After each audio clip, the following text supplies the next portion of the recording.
Dear students, I'm again coming to you with the next part of your reported speech. Okay, the previous part I have already discussed the assertive sentences, and I told you that the interrogative, imperative sentence, and exclamatory sentences I'll discuss in the next part. That's why now I'm going to discuss this. Okay, so now interrogative sentences. Please write.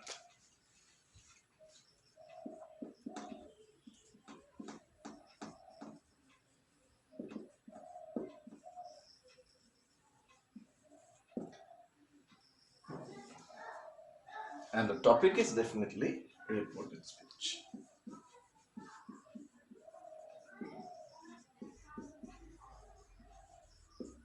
Okay. First, let me write one sentence. She said to me,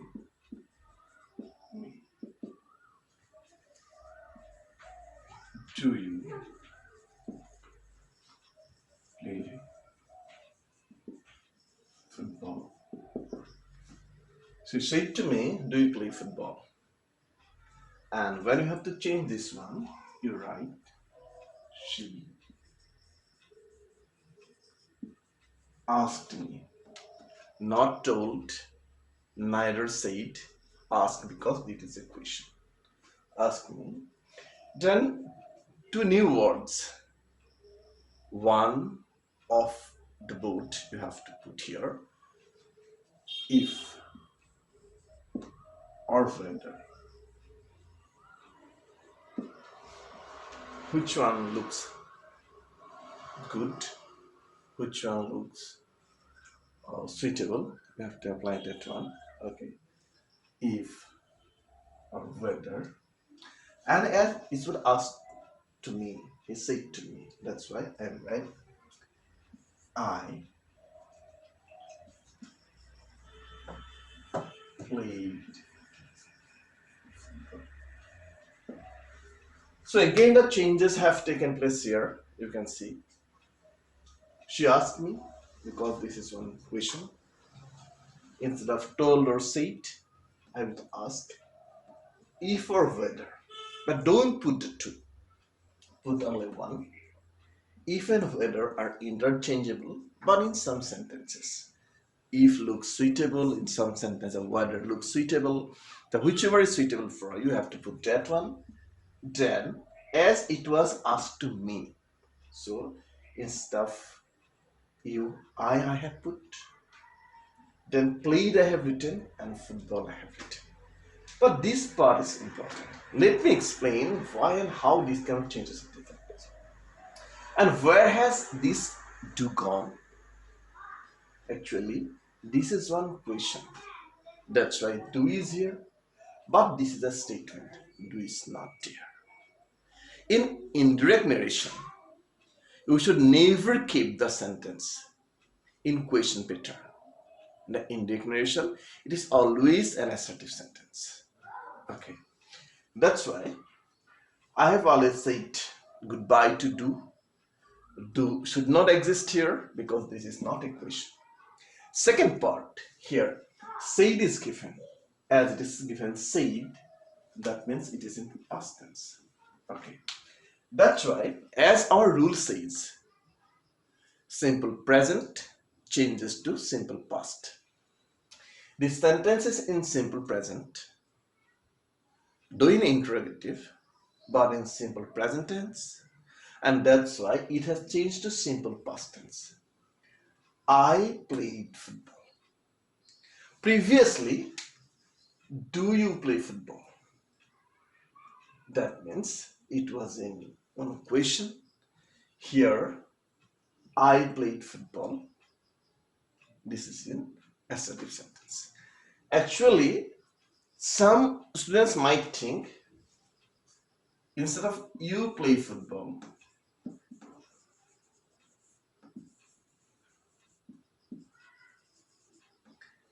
here do was there. Now you have to change, make one interchange.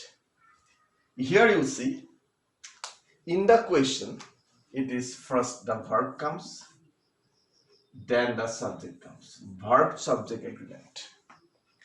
Verb is here first, then the subject. This is the verb, this is the subject. But when you are changing it into the indirect narration, first the subject comes, then the verb comes. Subject comes, then the verb comes. So one changes have taken place. First, verb was there, subject was later. Now it has got interchanged. The subject has come first and verb is here. And you may ask me why I did not write, instead of do you play football,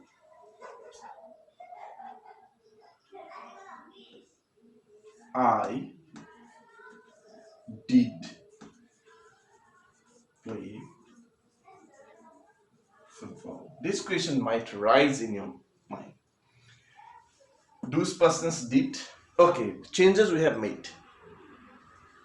Do you play football? Suppose I have made you do play football. After making you do play football, why I have not made I did play football? But there is no need of this emphatic do or did. Did play is quite equal to played. So if I played football is the right one here. Okay. So I would like to again speak about the changes it has taken place. First it was do you play football? Then just think the sentence to be you do play football. You do play football. You can just think like this also.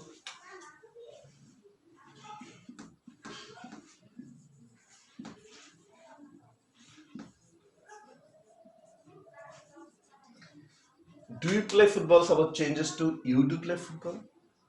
Now change the narration and say it I did play football. Finally, I did becomes played. I think it is clear to you. Another interrogative sentence now I explain to you, and it will become clearer to you, I think.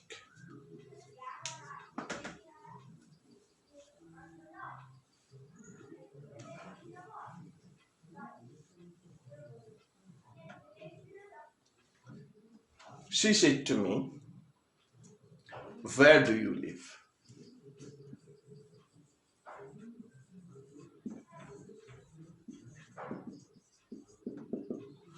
Question mark. Same, she asked me.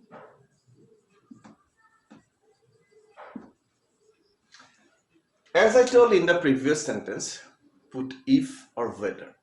But this is one WH question. So for WH question, this part. What are WH questions?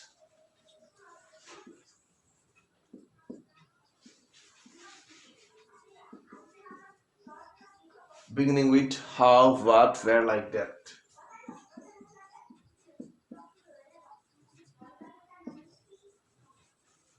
Okay. So this is WH question. As it is one WH question, that's why there is no need of putting if or whether.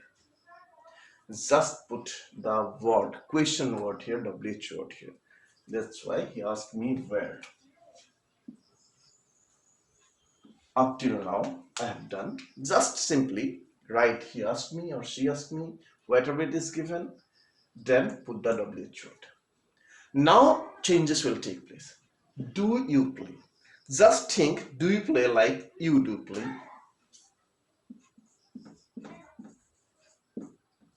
Sorry, you do live, not play. You do live. We have changed, as I showed you, changes have taken place.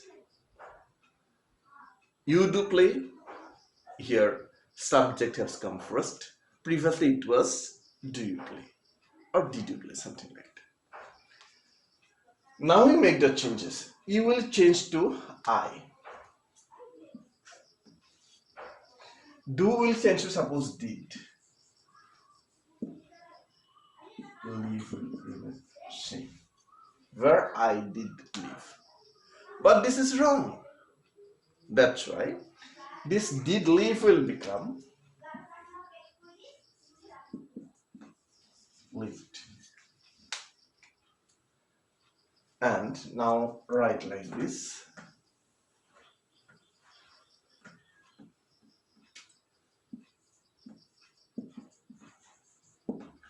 She asked me where I lived. Okay.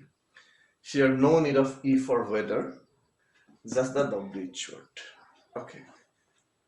Now we'll discuss imperative sentences.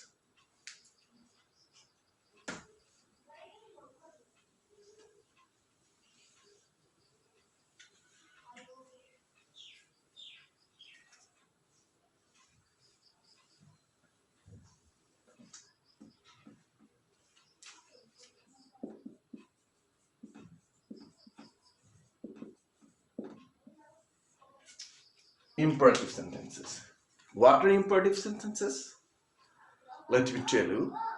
Imperative sentences are those which are expressed with the help of some expressions like order, request, advice, like that. Okay. So how to change narration of imperative sentences? First, let me write one sentence.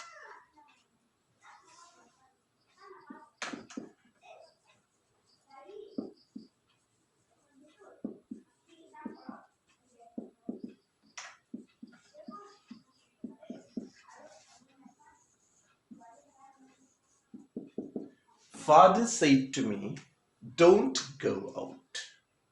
This is an order. Okay. So, as it is an order, here we won't write, he asked, we here won't write, he said, he told. As it is an order, we directly write, he ordered me or father ordered me.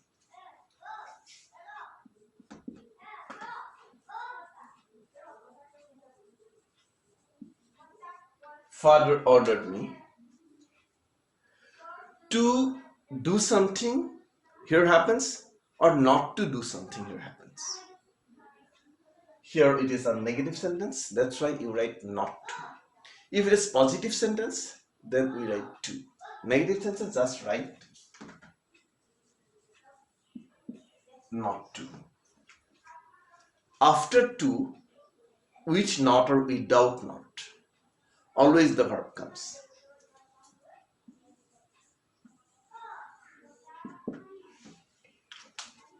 This part is important. Not to we are writing because it is one negative sentence. And here, ordered I have written because it is an order. Another example I would like to give you.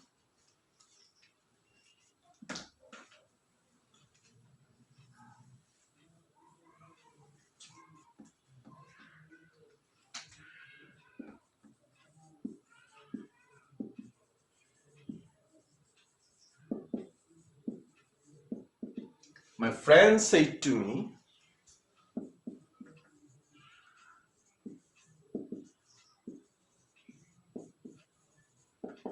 please give me a pen. Just write, as it is one request, the word please is given. Please is a keyword here. Right.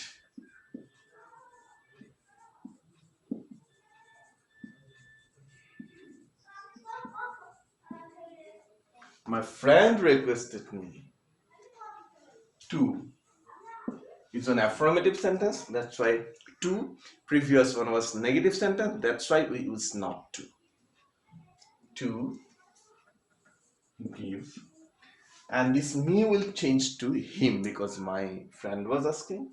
And if it's a girl, then she you can use, as I am a male person, that's why I will be using this one. He. Object from is him, a pen. My friend requested me to give him a pen. This is another example of imperative sentence. Now we'll go to exclamatory sentences and optative sentences.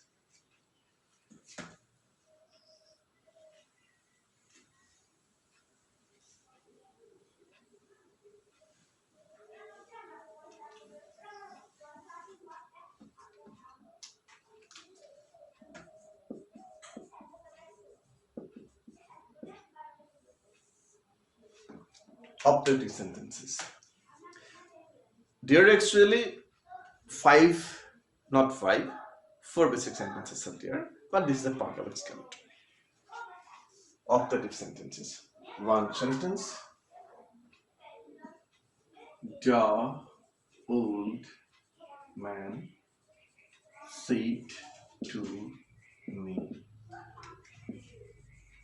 may you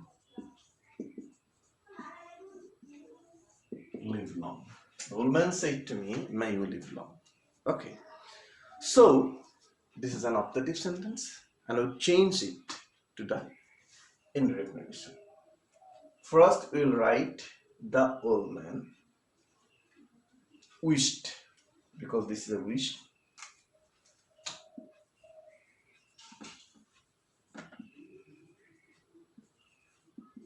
Wished. Said given past tense, that's why wished.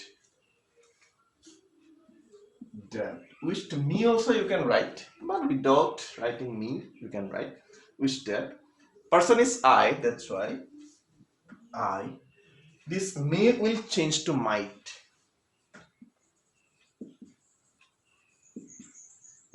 Live. Whatever changes have taken place here, you see that may was first, then he was here, and now the interchanges have taken place. Subject has come first, then the verb. Previously it was verb and subject. I might live long. This is one of the distinct sentence. Some other sentences there, suppose some sentence regarding congratulations, some sentences regarding offering thank you. Okay, so these sentences are almost written like this.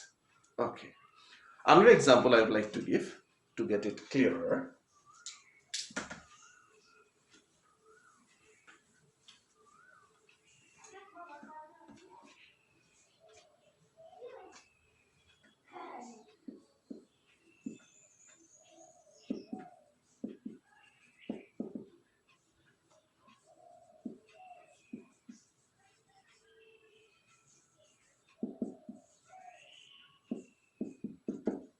He said to me, congratulations.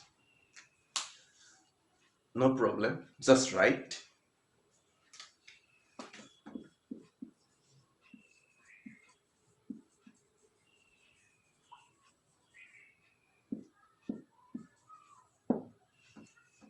He congratulated me. Very simple. Okay, now exclamatory sentences.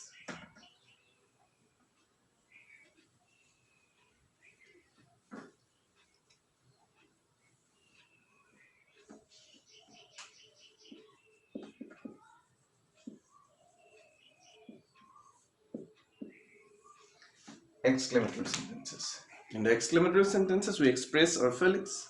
Sometimes we are happy, sometimes we are sad, sometimes we are surprised to see something. Okay, so to express our feelings, we use the sentences which are called exclamatory. Okay, so what is an exclamatory sentence? I have already told you. Now I will tell you how to change the exclamatory sentences from direct to indirect speech. Let me write the sentence first.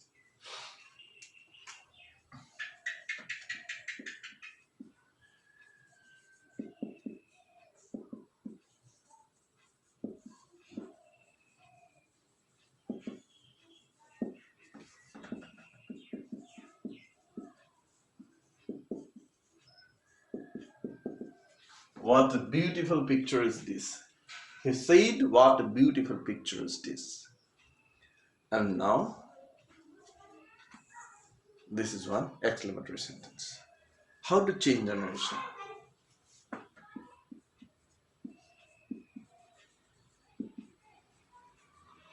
He exclaimed that. This is the exclamatory sentence. Now the sentence is to be changed to assertive one. That's why he exclaimed that. This, the word this will change to that. That you can again write. That was a very Beautiful picture.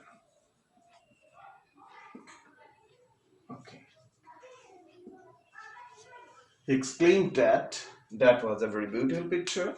Please don't write he exclaimed that. Okay. Take a pause and then read the next page. This is exclamatory sentence. Another example I would like to give.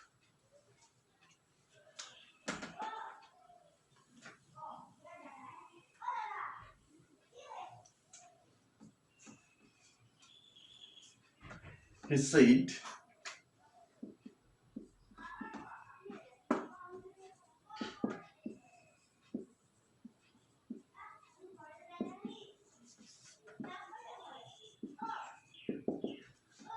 now one word, exclamatory word has been introduced here.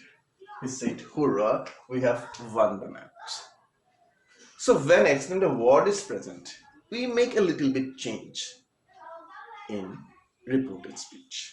It should be like this.